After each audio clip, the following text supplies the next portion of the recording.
ಬಾಗಿಲನ್ನು ತೆರೆದು ಸೇವೆಯನ್ನು ಕೊಡೋ ಹರಿಯೇ, ಕೂಗಿದರು ಧ್ವನಿ ಕೇಳಲಿಲ್ಲವೇ ನರಹರಿಯೇ.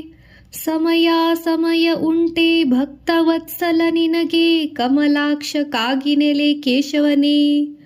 ಇದನ್ನು ಶ್ರೀ ಕನಕದಾಸರು ರಚಿಸಿದ್ದಾರೆ. ಸತ್ಯಾನ್ವೇಷಣೆ. ಪರಮಾತ್ಮನಲ್ಲಿ ನಂಬಿಕೆ, ಭಕ್ತಿ, ವಿಶ್ವಾಸವುಳ್ಳ ಭಕ್ತರು ಪುಣ್ಯಕ್ಷೇತ್ರಗಳನ್ನು ದರ್ಶಿಸುವುದು ಮತ್ತು ಧಾರ್ಮಿಕ ಕಾರ್ಯಕ್ರಮಗಳನ್ನು ಭಾಗವಹಿಸುವುದು, ಧಾರ್ಮಿಕ ಗ್ರಂಥಗಳನ್ನು ಅಧ್ಯಯನ ಮಾಡುವುದು ಹಾಗೂ ಹರಿಕತೆ, ಶ್ರೇಷ್ಠ ಉಪನ್ಯಾಸಕರ ಪ್ರವಚನಗಳನ್ನು ಶ್ರವಣಿಸುವುದು ನಮ್ಮ ಜೀವನದ ಒಂದು ಅತ್ಯವಶ್ಯಕ ಅಂಗವಾಗಿದೆ.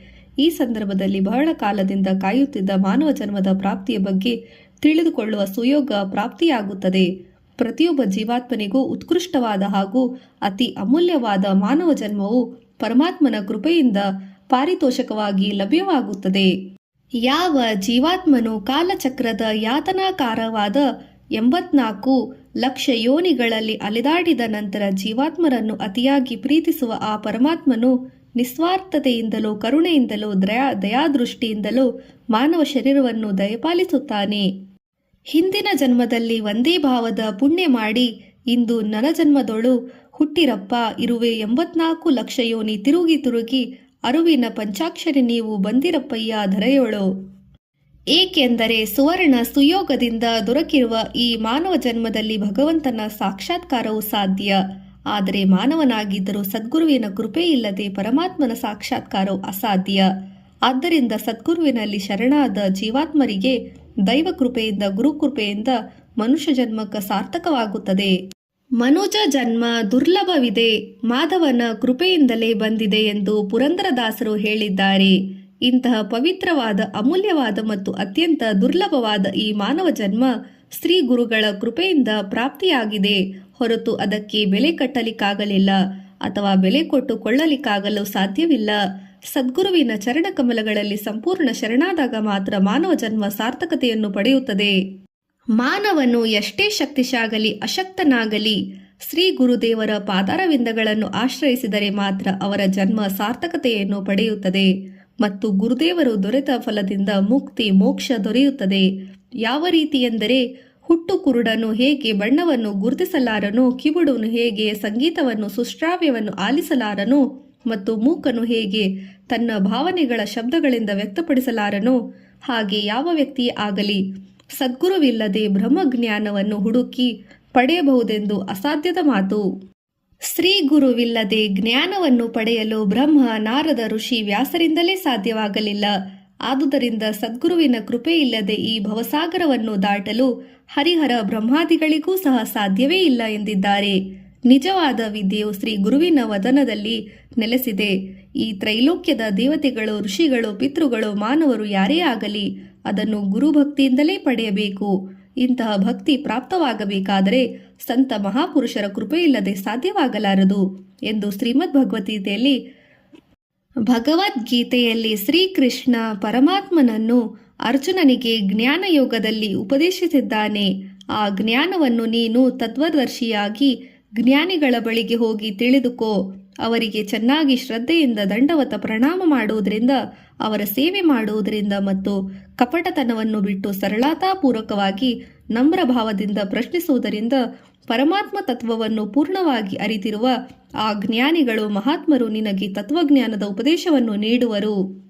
ಸಂಪೂರ್ಣ ಸದ್ಗುರುವಿನ ಕೃಪೆಯಿಂದ ನಿನ್ಯಾರೆಂಬ ಆಧ್ಯಾತ್ಮಿಕ ಸತ್ಯವನ್ನು ಅಂದರೆ ಬ್ರಹ್ಮಜ್ಞಾನವನ್ನು ಪಡೆಯಬೇಕೆಂಬುದೇ ನಮ್ಮ ಧಾರ್ಮಿಕ ಗ್ರಂಥಗಳಲ್ಲಿ, ಶಾಸ್ತ್ರಗಳು ಮತ್ತು ಆಯಾಯ ಕಾಲಗಳಲ್ಲಿ ಬಂದಂತೆ ಮಹಾಪುರುಷರು ಒತ್ತಿ ಹೇಳಿದ್ದಾರೆ. ಪರಮಾತ್ಮನನ್ನು ನಂಬುವವರೆಂದರೆ ಅವರಲ್ಲಿ ಭಕ್ತಿ, ದೃಢ ನಂಬಿಕೆ ಇಡಬೇಕು. ಒಬ್ಬನಲ್ಲದೆ ಜಗಕ್ಕೆ ಇಬ್ಬರುಂಟೆ ಮರುಳೆ, ಒಬ್ಬನೇ ಸರ್ವಜ್ಞ ಜಗಕ್ಕೆಲ್ಲ ಕರ್ತಾರನೊಬ್ಬನೇ ಸರ್ವಜ್ಞ ಎಂದು ಶ್ರೀ ಸರ್ವಜ್ಞರು ರಚಿಸಿದ್ದಾರೆ.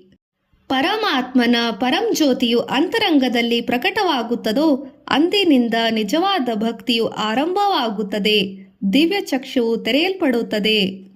ಸರ್ವವ್ಯಾಪಿಯಾದ ಪರಮಾತ್ಮ ಮೊಸರಿನಲ್ಲಿ ಬೆಣ್ಣೆ ಇರುವಂತೆ ಇರುವನು. ಆತ್ಮವಿದ್ಯೆಯೇ ಮೂಲ ತಪಸ್ಸು. ಇದೇ ಪರಮ ಶ್ರೇಯಸ್ಸಿಗೆ ಕಾರಣವಾದ ಬ್ರಹ್ಮ.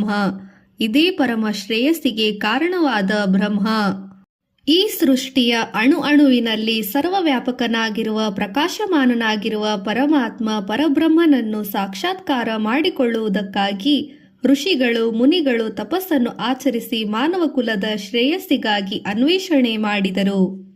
ಪರಮ ಕಲ್ಯಾಣಕ್ಕಾಗಿ ಬೋಧಿಸಿರುವ ಮಾರ್ಗವೇ ಆಧ್ಯಾತ್ಮಿಕ ಮಾರ್ಗ.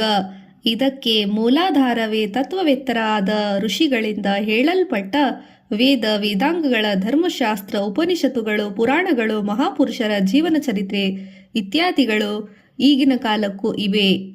ವೇದಗಳ ಸಾರವಾದ ಉಪನಿಷತ್ತಿನಲ್ಲಿ ಅವನು ಹುದುಗಿರುವನು, ಹಿರಣ್ಯಗರ್ಭನು ತನಗೆ ಮತ್ತು ವೇದಕ್ಕೆ ಅವನೇ ಕಾರಣನೆಂಬುದನ್ನು ಅವನು ಬಲ್ಲನು. ಹಿಂದೆ ಅವನನ್ನು ಸಾಕ್ಷಾತ್ಕಾರ ಮಾಡಿಕೊಂಡ ದೇವತೆಗಳು ಮತ್ತು ಋಷಿಗಳು ಅವನಲ್ಲಿ ತನ್ಮಯರಾಗಿ ಅಮೃತರಾದರೆಂದು ಮನುಕುಲಕ್ಕೆ ಸಾರಿದೆ.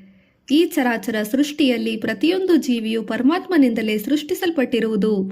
ಎಲ್ಲವೂ ಆತನ ಸಂತಾನವೇ. ಆದರೆ ಭಗವಂತನ ವಿಶೇಷವಾದ ಅನುಗ್ರಹದಿಂದ ಮನುಷ್ಯರಾಗಿ ಜನಿಸಿರುವ ಮನುಕುಲವು ಇತರೆ ಜೀವರಾಶಿಗಳಿಗಿಂತ ಪಡೆದಿರುವ ವೈಶಿಷ್ಟ್ಯವೇನೆಂದರೆ ಅಣುವಿನಲ್ಲಿ ವಿರಾಜಮಾನನಾಗಿರುವ ಆ ನಿರ್ಗುಣ ಬ್ರಹ್ಮನ ಸಾಕ್ಷಾತ್ಕಾರ ಹೊಂದುವ ಸಲುವಾಗಿಯೇ ನಮ್ಮ ವೇದಶಾಸ್ತ್ರಗಳ ಜೀವಾತ್ಮ ಪರಮಾತ್ಮ ಬಗ್ಗೆ ವಿವರಿಸಿದ್ದಾರೆ. ಆ ದಿವ್ಯ ಸಂದೇಶವಾದರೂ ಏನು? ಜೀವಕೋಟಿಯ ಉದ್ಧರಿಸಲಿಕ್ಕೆ ಅವತರಿಸಿದ ಮಹಾಪುರುಷರ ಗುರುತಿಸಿದರು ಹೇಗೆ? ಸಂಪೂರ್ಣ ಸದ್ಗುರುಗಳು ನಮ್ಮೆಲ್ಲರನ್ನು ಬೋಧಿಸಿದ್ದರು ಏನು?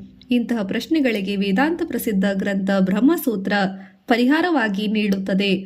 ಬ್ರಹ್ಮಸೂತ್ರ ಅತಹೋ ಬ್ರಹ್ಮ ಜಿಜ್ಞಾಸು.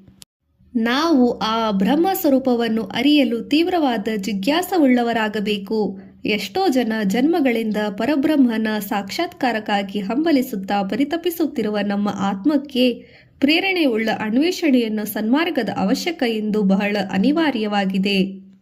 ಯಾವ ಜಿಜ್ಞಾಸು ಆತ್ಮನನ್ನೇ ಬಯಸುತ್ತಾನೋ ಅಂಥವನಿಗೆ ಆತ್ಮನು ಲಭ್ಯವಾಗುತ್ತಾನೆ. ಅಂತಹ ಜಿಜ್ಞಾಸುವಿಗೆ ಈ ಆತ್ಮ ತನ್ನ ನೈಜ ಸ್ವರೂಪವನ್ನು ಪರಂಜ್ಯೋತಿ ತೋರಿಸಿ ಬಿಡುತ್ತಾನೆ ಎಂದು ಉಪದೇಶಿಸಲಾಗಿದೆ. ಆದ್ದರಿಂದ ಈ ಅನ್ವೇಷಣೆ ಅಚಲವಾದ ಇಚ್ಛೆಯಿಂದ ಕೂಡಿದರೆ ಫಲ ದೊರಕುತ್ತದೆ, ಖಂಡಿತ ಸತ್ಯ.